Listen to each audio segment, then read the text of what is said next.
দাঁড়িয়ে থাকলে যদি রেগে যাও বসে পড়ো, বসে গেলেও যদি রেগে যাও শুয়ে পড়ো। সুবহানাল্লাহ পড়েন।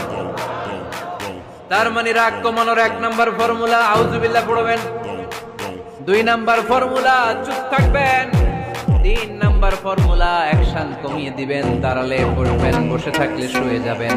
4 নাম্বারে বিশ্বনবী বললেন তারপরেও যদি তোমার রাগ কমে না যায় ঠান্ডা পানি দিয়ে ওযু করো, রাগ কমায় দিবে কে? ওযু করেন ঠান্ডা পানি দিয়ে, রাগ কমায় দিবে কে?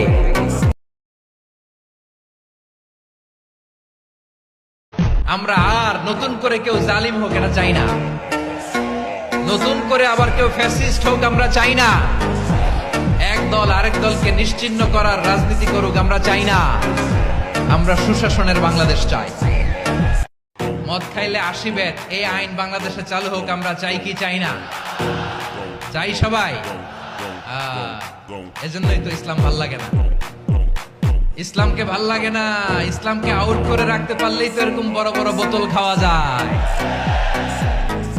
একেবারে সহজ, পানির মতো সহজ হিসাব, একেবারে। মদ খাইলে 80 বেত এই আইন বাংলাদেশে চালু হোক আমরা চাই কি চাই না? চাই সবাই। এজন্যই তো ইসলাম ভাল লাগে না।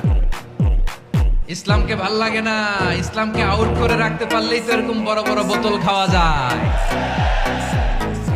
একেবারে সহজ, পানির মতো সহজ হিসাব, একেবারে। আপনি চাইলেই এমন ভাবে ফেসবুক ফ্রেন্ড লিস্ট করতে পারেন যারা ভালো ভালো জিনিস শেয়ার করে, যারা মোটিভেশনাল জিনিস শেয়ার করে, ইসলামের পক্ষে কথা বলে। আপনার এক একটা শেয়ারে অনেকের জীবন বেঁচে যেতে পারে, ঠিক কিনা?